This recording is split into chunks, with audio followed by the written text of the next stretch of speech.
जय हिंद बच्चों। आज हम क्लास 12 का अयोध्या सिंह उपाध्याय के जीवन परिचय को जानेंगे। आज ये हमारी पहली वीडियो है बच्चों। हम आज से आपको हिंदी पढ़ाना प्रारंभ कर रहे हैं और शुरुआत हम अयोध्या सिंह उपाध्याय हरिऔध से करेंगे, क्योंकि ये साहित्यिक हिंदी और सामान्य हिंदी और साहित्यिक हिंदी अर्थात ये कला वर्ग और विज्ञान वर्ग दोनों विद्यार्थियों के पाठ्यक्रम का हिस्सा है बच्चों।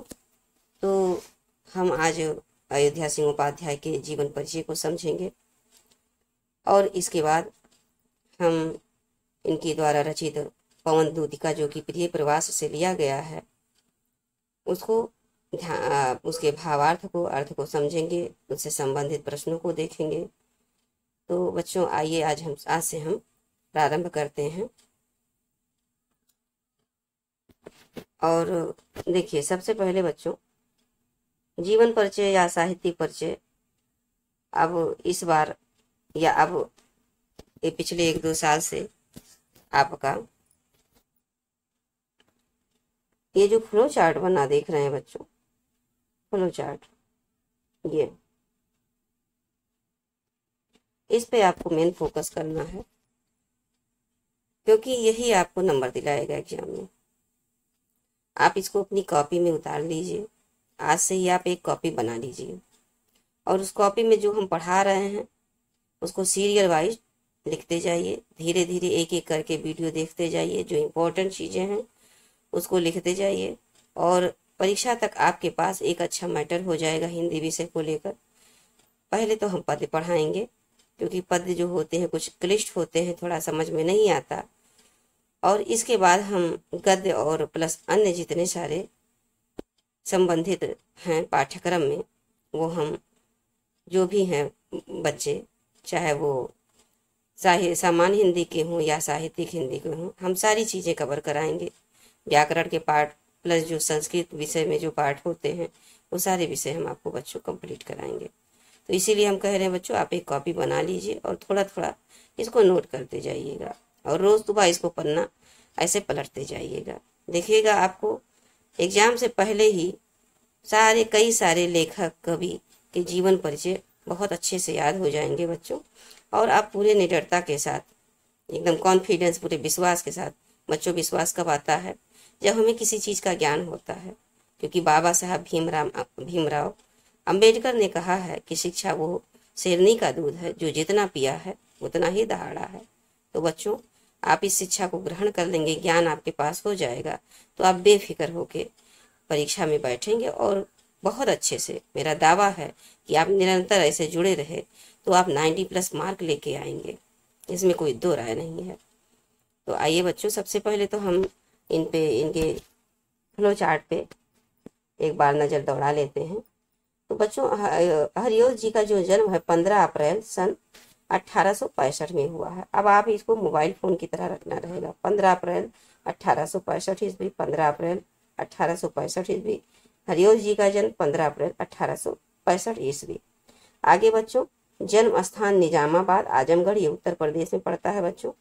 और इनके पिता का नाम भोला सिंह उपाध्याय और माता रुक्मणी है। और इनकी शिक्षा दीक्षा बच्चों स्वाध्याय से विभिन्न भाषाओं का ज्ञान हुआ है। यहाँ पर ध्यान देने योग्य बातें हैं बच्चों, यहाँ पर ध्यान दीजिए। स्वाध्याय, इन्हें किसी विद्यालय में नहीं, ये स्वयं से। क्यों? क्योंकि ये जब 5 वर्ष के बाद थोड़ा बहुत पढ़ लिए तो ये वहाँ काशी बनारस में गए, लेकिन वहाँ अंग्रेजी भाषा सीखने गए, लेकिन अब वहाँ इनकी तबीयत ठीक नहीं रह गई, स्वास्थ्य बिगड़ गया, इसलिए घर पे आके ये स्वाध्याय स्वयं के द्वारा इन्होंने कई भाषाओं का अर्जन किया है। तो इसलिए बच्चों, इनसे हमें ये भी सीख मिलती है कि हम स्वयं के अध्ययन से कई चीज़ें बहुत आसानी से समझ सकते हैं। अब नेक्स्ट बच्चों, इनकी भाषा कैसी है? तो भाषा बहुत साफ साफ लिखी है कि ये ब्रज भाषा और खड़ी बोली, क्योंकि ये गद्य और पद दोनों लिखे हैं बच्चों।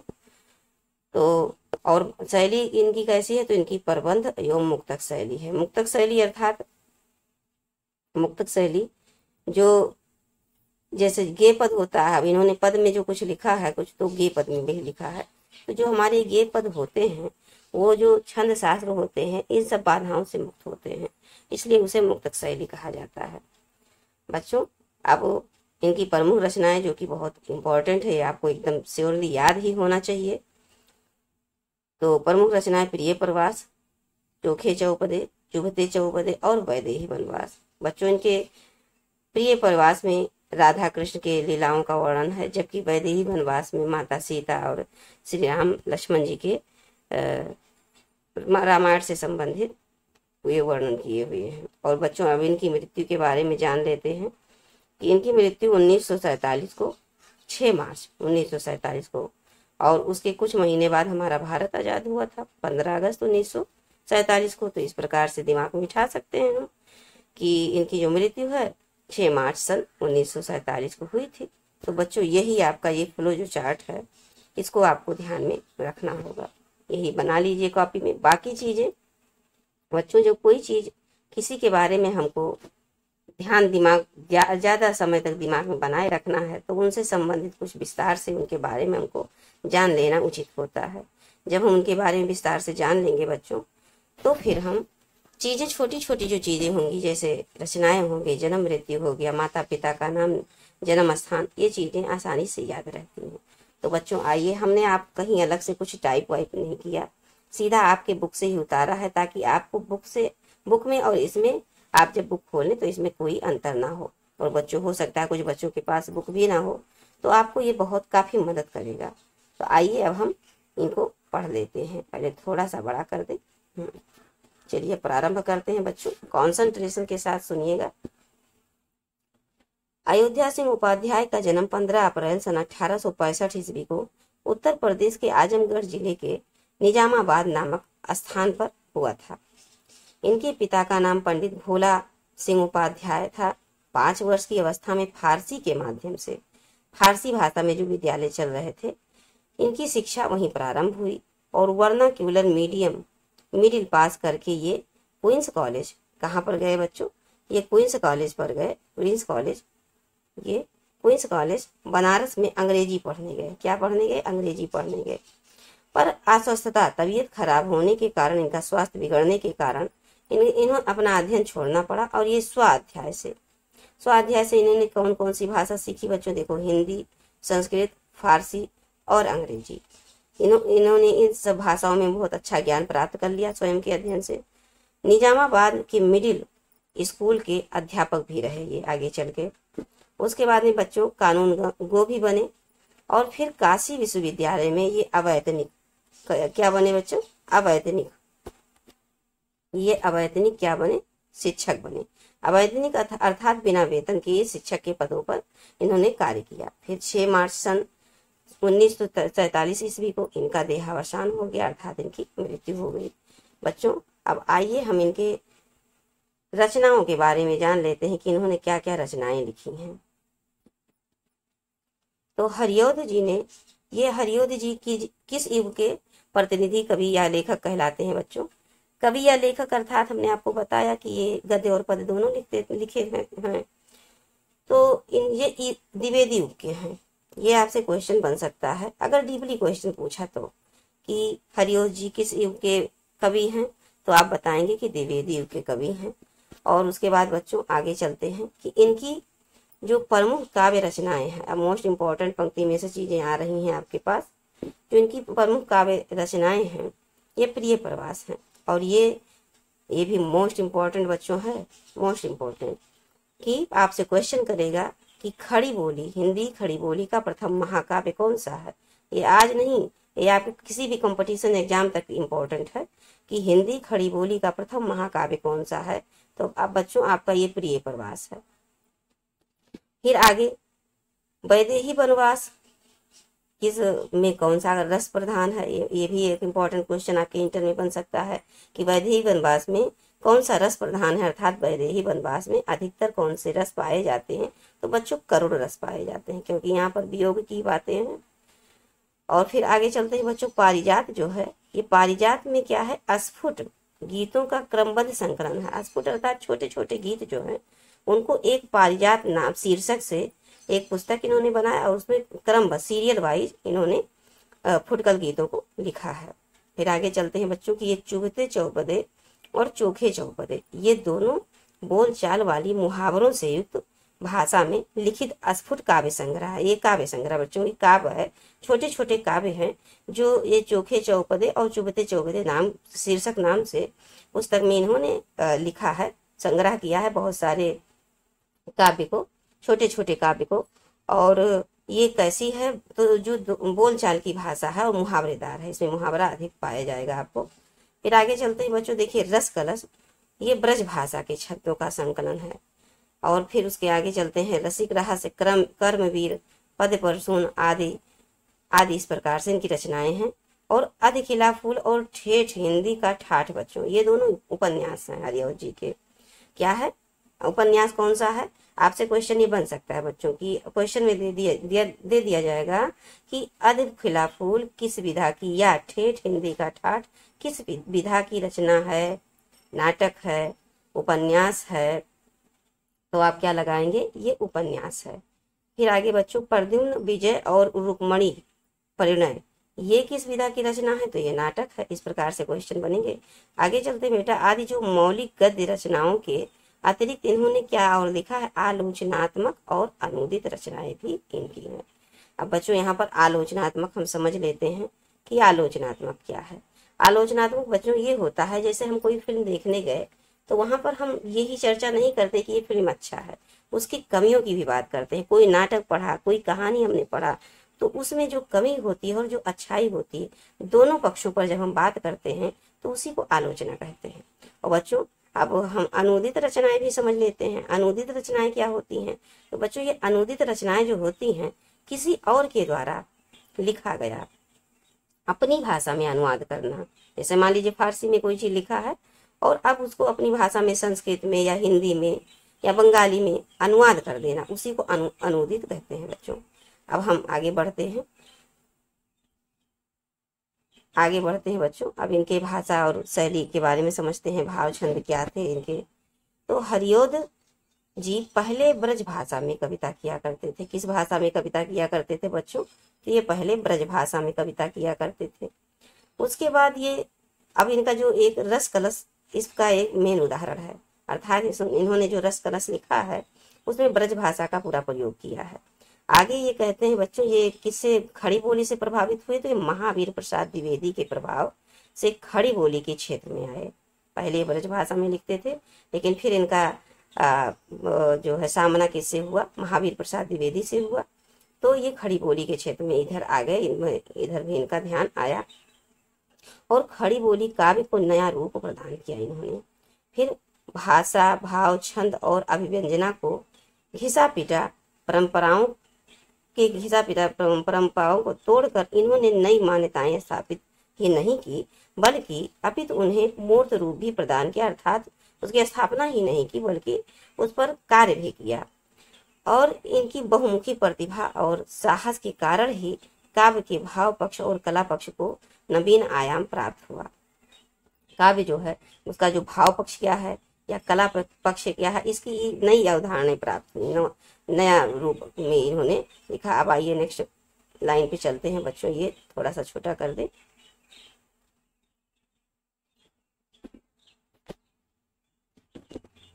बच्चों आइए हम आगे बढ़ते हैं।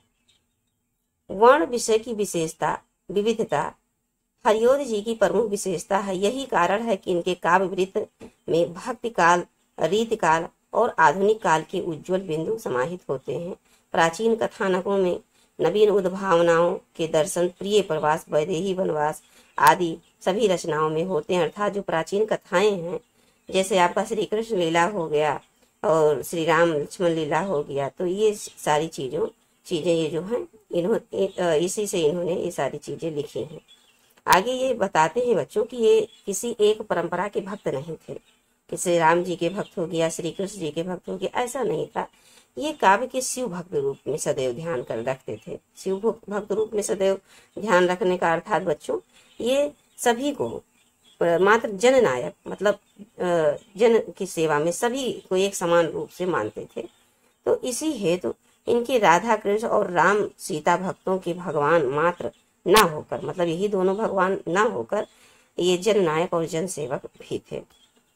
आगे बच्चों इनके बारे में कहा जा रहा है कि ये प्रकृति के विविध रूपों और प्रकारों का सजीव चित्रण अयोध्या जी की अनन्य अन्यान अर्थात अन्य अन्य विशेषताओं में से एक महत्वपूर्ण विशेषता है। भावुकता के साथ मौलिकता को भी इनके काव्य की विशेषता कहा जा सकता है। अर्थात इनके जो काव्य हैं उनमें भाव के साथ साथ मौलिकता भी है, मूल भी है। हरिऔध जी मूलतः करुण और वात्सल रस के कवि थे। करुण रस को ये प्रधान रस मानते थे और उसकी मार्मिक जो व्यंजना है इनके काव्य में सर्वत्र देखने को मिलती है। कैसी मार्मिक व्यंजना अर्थात करुण है। वैदेही वनवास में आप देखेंगे जब लक्ष्मण जी चले जाते हैं तो उर्मिला कैसे उनके विरह को भी दर्शाया गया है। तो बच्चों आगे देखिए, वात्सल और विप्रलंभ श्रृंगार के हृदय स्पर्शी चित्त प्रिय प्रवास में यथेष्ट है। मतलब इसमें वात्सल माता पुत्र, वात्सल रस अर्थात बच्चों माता पुत्र के प्रेम को कहा जाएगा और भक्ति रस भगवान और भक्त के बीच कहा जाएगा। आगे चलते हैं बच्चों, अन्य रसों के भी सुंदर उदाहरण इनके अस्फुट काव्य जो छोटे छोटे काव्य हैं उनमें और सारे भी रस मिलते हैं। आगे चलते हैं बच्चों, भाषा की जैसी विविधता हरिऔध के काव्य में है वैसी विविधता महाकवि निराला के अतिरिक्त अन्य किसी काव्य में नहीं पाई जाएगी। इन्होंने कोमल कांत पदावली युक्त ब्रजभाषा रस कलश में, संस्कृत निष्ठ खड़ी बोली प्रिय प्रवास में और मुहावरे युक्त बोलचाल की बोली चोखे चौपदे और चुभते चौबते में पूर्ण अधिकार और सफलता के साथ प्रयुक्त किया है। इसके बारे में हमारी पहले भी चर्चा हो चुकी है बच्चों। आचार्य रामचंद्र शुक्ल ने इसलिए इन्हें क्या कहा कि कलात्मक कला कहा। द्यू कलात्मक कला में सिद्ध हस्त कहा। किसे? हरिऔध जी को। किसने कहा? आचार्य रामचंद्र शुक्ल जी ने कहा। इन्होंने प्रबंध और मुक्तक शैलियों में सफल काव्य रचनाएं की हैं। और प्रबंध काव्य होता है बच्चों जैसे हम किसी विशेष महाकाव्य के पदों को, कुछ पदों को लेकर उसको अपनी भाषा में, अपनी शैली में, अपने छंद में अलग रस से लिखें तो उसको प्रबंध काव्य कहते हैं। जैसे इन्होंने प्रिय प्रवास श्री कृष्ण की लीला के बारे में लिखा है और ये वैदेही वनवास माता सीता रामायण से लिया हुआ है तो इसीलिए उसको प्रबंध काव्य कहेंगे। और मुक्तक शैली हमने आपको बताया है कि जो गेय पद होता है वो छंद शास्त्रों से मुक्त होता है, अर्थात उसमें छंद और शास्त्र की जो नियम हैं वो इन सब बाधाओं से मुक्त होता है, इसलिए मुक्तक शैली कहा गया है। आगे बच्चों, इतवृत्तात्मक और मुहावरेदार संस्कृत काव्य चमत्कार पूर्ण सरल हिंदी शैलियों का अभिव्यंजना शिल्प की दृष्टि से सफल प्रयोग भी किया है इन्होंने। अब आगे चलते हैं बच्चों, थोड़ा सा अंतिम बचा हुआ है। अलंकारों का सहज और स्वाभाविक प्रयोग इनके काव्य में है। इन्होंने हिंदी के पुराने तथा संस्कृत छंदों को अपनाया। हिंदी के पुराने छंद और संस्कृत के छंदों को अपनाया। जैसे कवित, सवैया, छप्पय, दोहा इनके पुराने प्रिय छंद हैं। और इंद्र वज्रा हो गया, शार्दूल विक्रीड़ित हो गया, शिखरणी, मालनी, वसंत, तिलका और द्रुत विलंबित आदि संस्कृत वर्ण वृत्तों को का प्रयोग कर इन्होंने हिंदी छंदों के क्षेत्र में युगांतर ही उपस्थित कर दिया गया है। बच्चों ये जो छंद है संस्कृत या हिंदी के, इसको जो भी आपके सिलेबस में होगा हम आगे विस्तार से पढ़ाएंगे कि द्रुत विलंबित छंद किस प्रकार का होता है, इंद्र वज्रा छंद किस प्रकार का होता है, किसे कहते हैं, सवैया, कवित, ये सब किसे कहते हैं, यह सब हम आपको आगे व्याकरण में समझाएंगे। आगे फिर इनके बारे में थोड़ा सा समझते हैं बच्चों। ये कवि सम्राट, साहित्य वाचस्पति आदि उपाधियों से सम्मानित हुए हैं। प्रिय प्रवास पर इन्हें हिंदी का सर्वोत्तम जो पुरस्कार है मंगला प्रसाद पारितोषिक, ये भी प्रदान किया गया है। और ये अपने जीवन काल में अनेक साहित्य सभाओं और हिंदी साहित्य सम्मेलन में के सभापति भी रह चुके हैं। हरिऔध की साहित्यिक सेवाओं का ऐतिहासिक महत्व इसीलिए बहुत है बच्चों। इसे और निसंदेह इन्हें हिंदी साहित्य के गौरव एक थे, इन्हें कहा जा सकता है। तो बच्चों आज हम हरिऔध जी के जीवन परिचय को अच्छे से समझ लिए हैं। इनको आप 2 से 3 बार अवश्य सुन लीजिएगा बच्चों। और जो हमने ये फ्लो चार्ट के बारे में आपको बताया है इसको छोड़िएगा नहीं, इसको बहुत सुंदर से कॉपी में ऐसे लिख लीजिएगा। यहाँ पर आप लिखिएगा कवि परिचय, फिर उसके बाद थोड़ा सा नीचे आप जिस कवि का नाम परिचय लिखना चाहते हैं उनका लिख देंगे और फिर यहीं से प्रारंभ कर देंगे। ऐसे ऐसे यहीं से ऐसे प्रारंभ कर देंगे, थोड़ा थोड़ा एक एक लाइन छोड़ के। यही आपका एग्जाम का मेन फोकस रखना बच्चों, यही आपको नंबर दिलाएगा। ये आप लिख देंगे। एग्जामिनर आगे उसके पास समय है या नहीं है वो चेक करेंगे नहीं करेंगे, लेकिन ये पढ़ने के बाद वो निश्चित हो जाएंगे, श्योर हो जाएंगे कि अब बच्चा पढ़ा है, समझा है और अच्छे से तब लिखा है। इससे उनको नंबर देने में कोई संकोच नहीं होगा। तो आइए बच्चों, इस वीडियो को आपको समझ में आए, क्योंकि ये हमारा पहला वीडियो है। तो जैसा भी है आप कमेंट के माध्यम से बताइएगा कि आपको इससे बेनिफिट हो रहा है बच्चों। तो और अपने सहपाठियों को, अपने दोस्तों मित्रों में इसको भेजिएगा, जिससे सबको इससे लाभ प्राप्त हो। तो बच्चों आज हम यही फिर वीडियो समाप्त करते हैं और नेक्स्ट कक्षा में इनके द्वारा रचित पवन दूतिका को पढ़ा जाएगा। जय हिंद बच्चों।